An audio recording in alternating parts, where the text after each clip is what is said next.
a viable, easily accessible avenue for gaining a skill and crucial certification. How government proposes to fund local government work in the new fiscal year, and Jamaica House Minister's latest actions to advance development.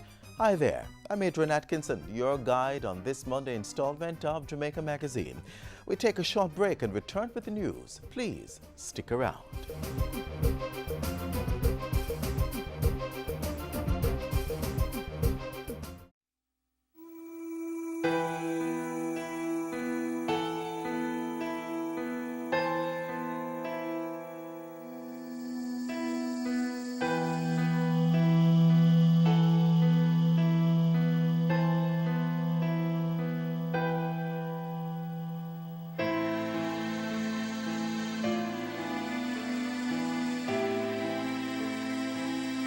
Is your silence worth the life of a child? Report child abuse. Call the Office of the Children's Registry at 1-888-PROTECT.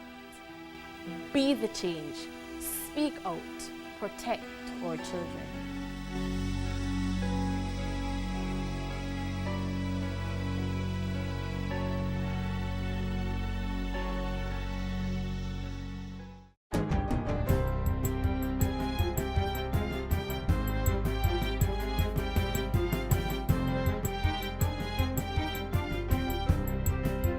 Good day, I'm Tamara McHale and this is your GIS News for Monday, March 9. Government has secured an $8.6 billion development policy loan from the World Bank through its International Bank for Reconstruction and Development, IBRD. The first competitiveness and fiscal management policy loan project is designed to enhance Jamaica's competitiveness and improve fiscal management in the public sector. It is focused on a number of critical objectives, including the facilitation of economic growth and the promotion of economic growth, the increase in job creation, poverty reduction, and the improvement of living standards generally for the country. The Finance and Planning Minister says the loan will also support the administration's renewable energy program. It is part of a larger program of financial assistance with the World Bank, valued at approximately $58.9 billion. We believe that the government of Jamaica's commitment to these reforms indicates that it is a real opportunity for the country to continue to lay down the foundations for sustainable growth in the medium term. Ease of doing business in Jamaica is to be further improved as the government prepares to implement more business reform measures. Commerce Minister Anthony Hilton says a slew of changes are to come at several government bodies, such as the Company's Office of Jamaica, the Customs Department, and the Local Government Ministry. In addition, the Minister of Science, the Minister of Science, Technology, Energy and Mining will soon be announcing changes being made by the Electricity Act and on the new ways of working at the Government Electrical Inspectorate. The business process changes being undertaken will revolutionize getting electricity in Jamaica. Minister Hilton was speaking at the National Competitiveness Council's 5th Annual Business Environment Reform Roundtable held recently in New Kingston. Government continues to make home ownership a reality for citizens, most recently for 50 persons who now have their letters of possession for serviced lots at Crichton Hall in St. Thomas. The scheme is a development of the National Housing Trust and consists of 140 serviced lots. Over $268 million was spent to install infrastructure such as paved roads, stormwater drains, electrical distribution system, street names, and traffic signs. The Crichton Hall development also has a potable water system supported by two 50,000-gallon water tanks. In her keynote presentation at the handing over, Prime Minister Portia Simpson Miller affirmed that access to land was not a privilege but a fundamental right when done in a lawful manner. The ownership of a home or land is vital to well-being and wealth creation and for propelling individuals and families forward socially and economically. The NHT has subsidized the cost of 20 serviced lots at Crichton Hall for applicants whose weekly incomes did not exceed $10,000. It has also given them access to subsidy of up to $2 million to construct a unit within 2 years of purchase. Meanwhile, national development of sugar-dependent communities continues in Westmoreland, with over 100 residents recently getting certificates of possession for properties they occupy. The distribution to residents of Hartford, Morris Lane in the parish is part of government's community regularization program, which seeks to regularize informal settlements. It's being carried out by the Sugar Company of Jamaica, SCJ Holdings. This government is investing in people, in our human capital, mindful that the sense of permanence and ownership can only truly serve to empower our citizens and boost their sense of inclusion in nation building. This will in turn enhance their contribution to the growth of our economy and contribute also to the social cohesion in our communities. And finally, residents of Green Pond in St. James are benefiting from a fully equipped internet cafe and information and communications technology center. The facility, which is located at the Farm Primary and Junior High School, was established by government at a cost of $4.7 million. It is equipped with desktop computers, wireless internet connectivity, a projector, 2 printers, a retractable screen and server, as well as desks and chairs. Speaking at the recent opening ceremony, Science and Technology Minister Philip Paulwell said the project was in keeping with the government's efforts to provide more Jamaicans with access to information technology for development. Because it is through this that we are going to create better human beings, better students emerging, because now they will have access to the world of information.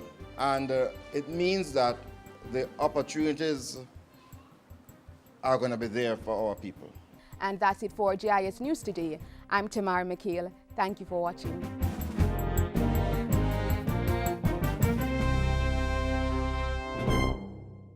Parents, make sure the children get immunized. Hear this! Immunization, it is a must. This is not a joke thing, this you can trust. It is required by law for entry to nursery, to daycare and to schools. Listen up, it is necessary to prevent diseases such as the measles, the poliomyelitis, the lockjaw and the whooping cough. Immunize your kids, keep them healthy, keep them strong. Prevent deadly diseases such as mumps, rubella and diphtheria. Immunize your child today. Immunization, a key to good health. A message from the Ministry of Health and PAHO. In her 2014 budget speech, Prime Minister Portia Simpson Miller said her administration will be pushing for the development of a nutraceuticals industry in Jamaica. For too long, we have not been, as a country and government, paying enough attention to nutraceuticals, to the nutraceuticals industry. Last week, the Prime Minister officially launched the national nutraceuticals industry. It was just one of several developments coming out of Jamaica House in the past few days. We have the highlights.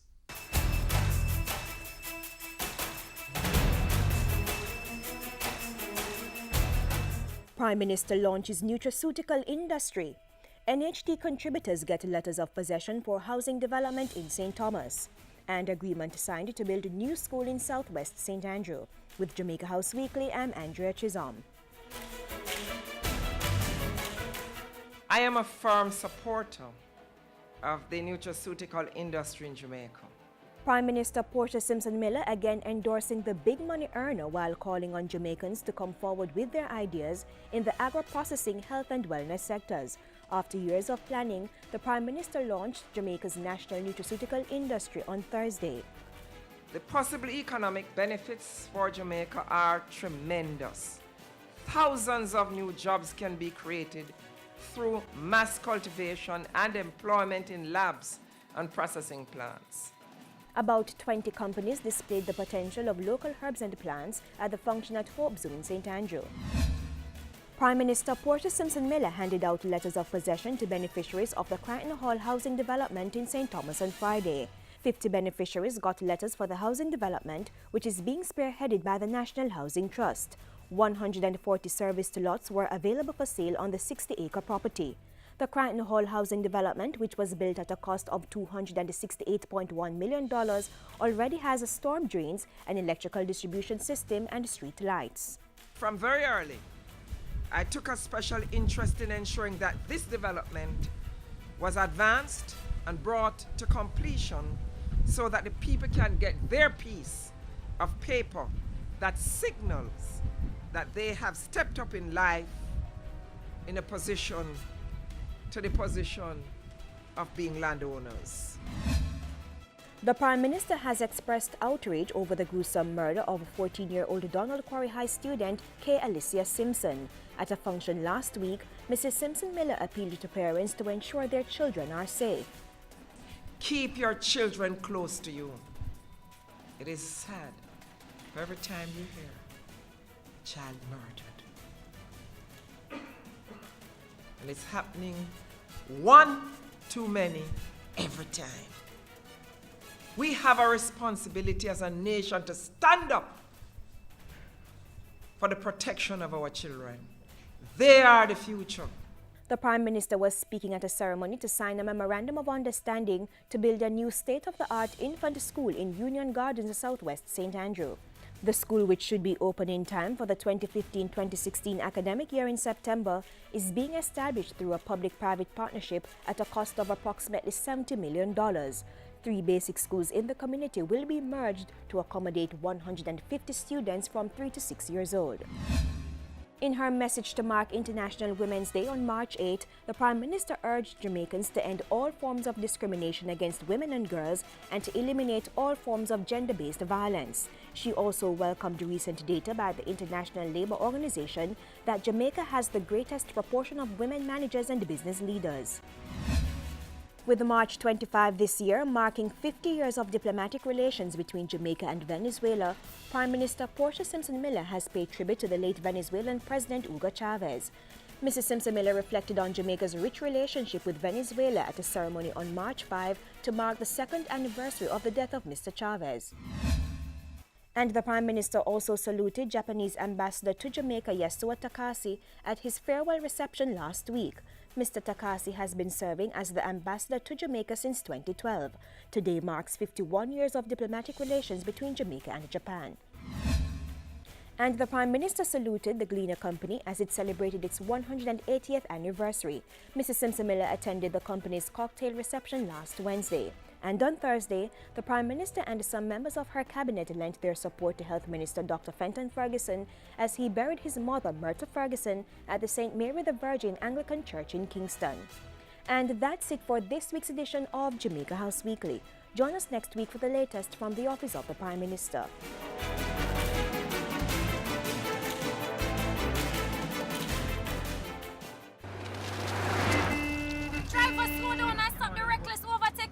You never hear so time is money. Easy driver.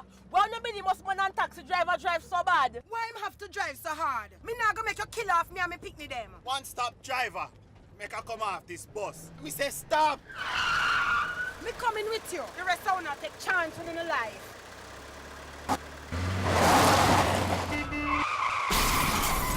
Lord of mercy. That could have been us. And look how we want the money. Passengers, your safety is in your hands. Say one-stop driver and get off if the driver is speeding, overtaking recklessly, and not obeying the rules of the road. Don't give away your life. It is too precious. Later this week, the House of Representatives will begin to debate the government's budget for the 2015-2016 fiscal year. Before they do, Jamaica Magazine has been taking you within the pages of that all-important yellow book to examine a few of the allocations. Up next, that continues with a review of the estimated expenditures for the Ministry of Local Government and Community Development. Efficiency in the operations of local authorities was enhanced last year. And that work will continue in fiscal year 2015-2016. With the assistance of its multilateral and bilateral partners, government has budgeted approximately $10 billion to make it happen.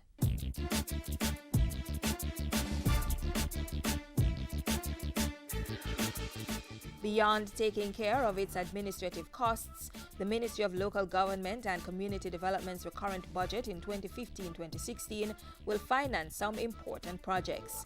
They include $40.7 million to continue local government reform. As part of its allocation, the National Solid Waste Management Authority will complete works on the transfer station being established in Westmoreland. Among other things, ODPEM is setting aside $10 million to buy food supplies to be stored for victims in the event of natural disasters. $50 million million goes to the National Disaster Fund to be used for the coordination of relief activities in the event of a natural disaster or other emergency situations. The Jamaica Fire Brigade is getting money to maintain and rehabilitate fire hydrants island-wide, repair fire vehicles, buy critical equipment, and facilitate repairs and maintenance of fire stations. $362.97 million is also budgeted to buy fire and other emergency vehicles. Meanwhile, $50.5 million is being committed for poor relief services and the protection and care of the homeless. And in addition to budgetary support from the ministry, the parish councils are projected to earn $9.7 billion from property tax payments and motor vehicle license fees to finance their operations. Jamaica's multilateral and bilateral partners are also contributing to the work of the local government and community development ministry in 2015-2016 through the funding of 3 major projects. The International Bank for Reconstruction and Development is providing $127.9 billion to continue the community-based landslide risk reduction program. The main goal is to reduce the risk of natural disasters in vulnerable Jamaican communities and provide an evidence-based toolkit for vulnerability reduction throughout the Caribbean. The Inter-American Development Bank, meanwhile, is allocating $15 billion to address the main environmental, urban, and fiscal issues affecting the long-term sustainability of Montego Bay. And the government of Mexico is committing $30 million to continue work started last year to repair the access road to the Riverton City landfill using concrete. The ministry has been unwavering in its commitment in ensuring that with very limited resources, we maximize the impact we have on households and communities. The resources have been allocated to continue this mission in the new fiscal year. Now it's on to the work.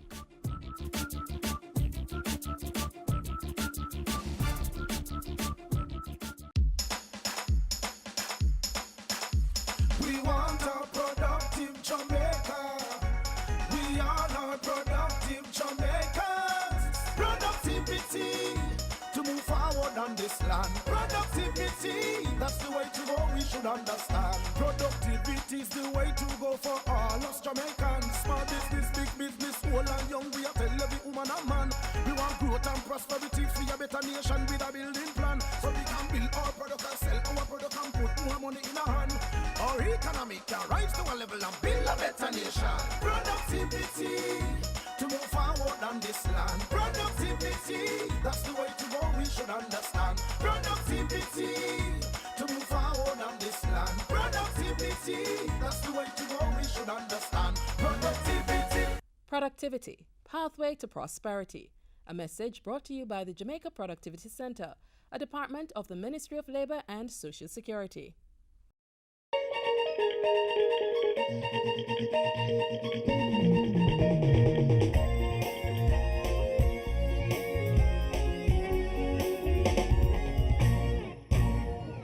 Welcome to the FSE Minute. I am Nadine Newsom.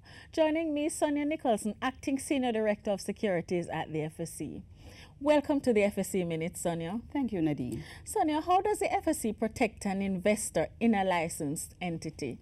Nadine, there are a number of ways in which the FSE protects investors in licensed entities. I will just highlight a few. We do desk and routine examinations of the licensees. In addition to that, we review the periodic filings which these entities submit to the FSE. These reports can be daily, weekly, monthly, and quarterly reports. We also do enhanced monitoring of problem institutions. Problem institutions are really entities that have a history of non-compliance. In addition to that, we issue public notices in relation to specific actions which are allowed by our legislation in terms of our licensed entities. We also do fit and proper assessment. And the fit and proper assessment is to establish that persons are of sound probity, they are able to exercise judgment, diligence in relation to the licensee, and to establish that their actions do not in any way threaten the investors of a licensees. And in addition to that, we also do investigations of complaints. Can the FSC protect persons who invest in unregistered schemes or Ponzi schemes? No, Nadine. The FSC cannot protect persons who invest in Ponzi schemes. What the FSC does is we educate the public in relation to these operations, and where we get complaints about the operations of these schemes, then we will investigate.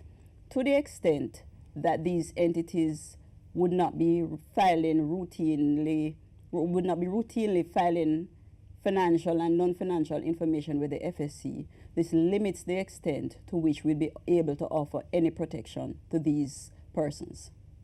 And what could happen if a licensed entity invests in a Ponzi scheme?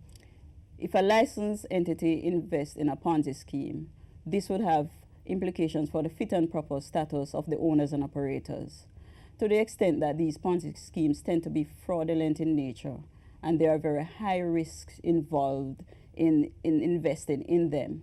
If an investor experiences severe losses as a result of this investment, this could have serious reputational risk for the licensed entity.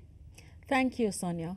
My guest today was Sonia Nicholson, Acting Senior Director of Securities at the FSC. For the FSC Minute, I am Nadine Newsom.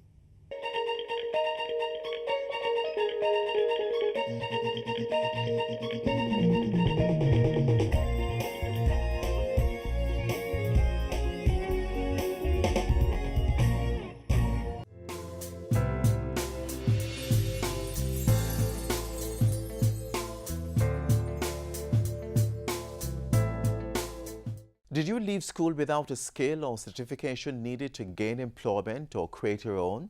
Did you know that government's training agency Heart Trust offers courses in everything from culinary studies to electrical engineering? It just might be your answer to that all-important question of what to do with my life. Take a look.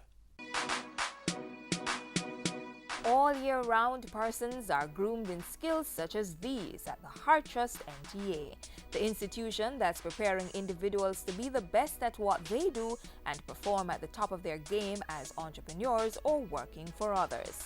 I know with the help of Heart, you can become a catalyst, an agent of change.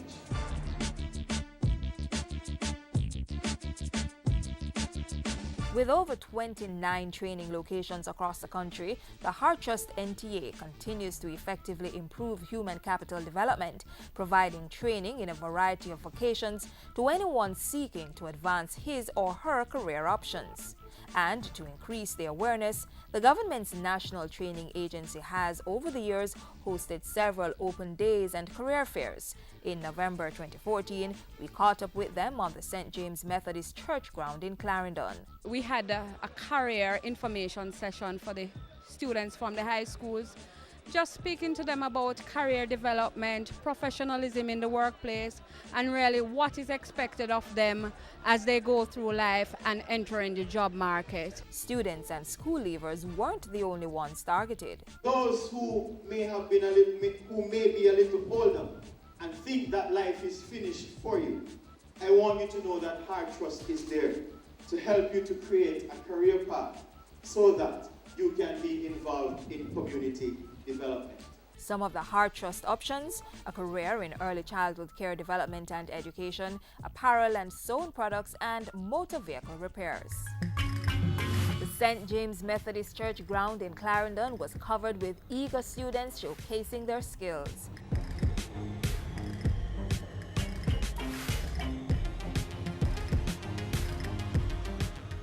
These young people are carving a place for themselves in the tourism and hospitality sector. They're not to be outdone by their peers who've mastered commercial food preparation, welding, electrical installation, and information and communications technology. We have learned so much. We have learned about movie editing. We have learned about conducting interviews, how to video persons. We have learned to make flyers. It's a very interesting course. And it's not just about videoing. You can go into the production. You can do radio. You can work in the radio field. You can do a lot of things with this course. As the Heart Trust continues to train and send out qualified skilled workers, it is contributing to the development of a productive and competitive workforce, essential for economic growth and job creation.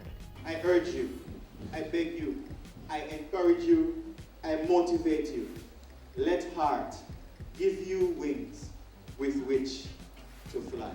Who knows who you will become? Who knows what you will do to affect this country? Who knows where your skill will take you? You could change this country, or you could indeed change the world. For more information on courses offered by the Heart Trust NTA, log on to their website heart-nta.org or call 929-3410-8.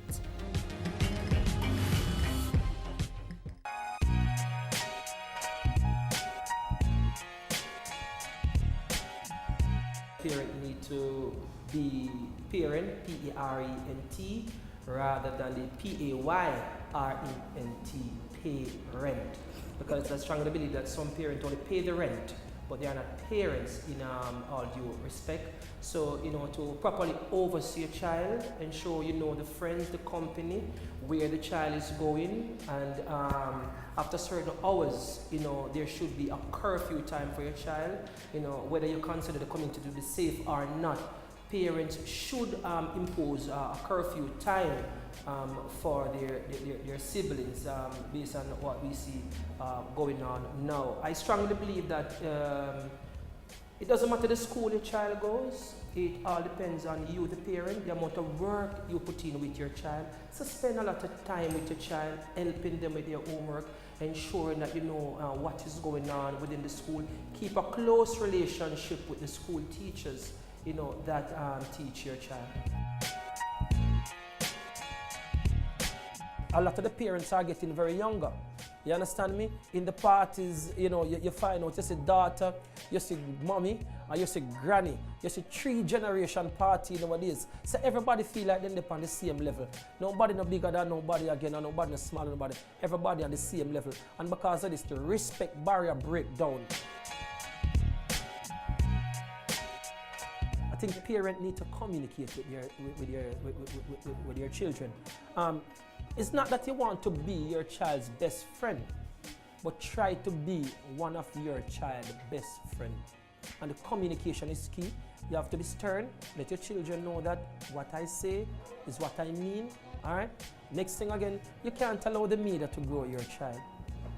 The media must be supervised. As a parent, you supervise, the media time with your child, because some of the things I've seen coming across the television nowadays and even the radio is just not healthy for our children. So we have to, supervise the media content that we allow our child to listen. We have to monitor their phones. and notice everybody now giving their children phones. As little as 3-year-old, right up, they're having phones. And the BlackBerry phones, and then the content over these phones and these tablets, some of the time they are not healthy. And you can't give a child a phone and not monitoring the phone. Responsible parenting and proper family planning are essential to national discussions about all our children and their future. We need to raise the standard of family life. Family planning does not only involve planning the number of children we will have, but also planning for our children once we have them.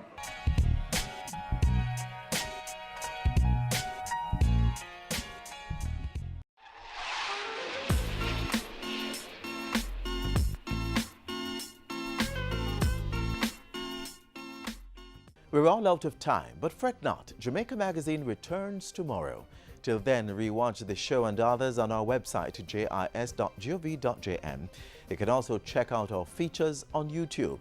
And if you've got something to say, don't be shy. Our email is jamaicamagazine@jis.gov.jm. We're also available on all major social media platforms. We even have a mobile app. Download JIS Mobile from the Google Play Store. On behalf of the entire team at the JIS, I'm Adrian Atkinson, urging you, as you go about your business, to look out for our children. See you next time.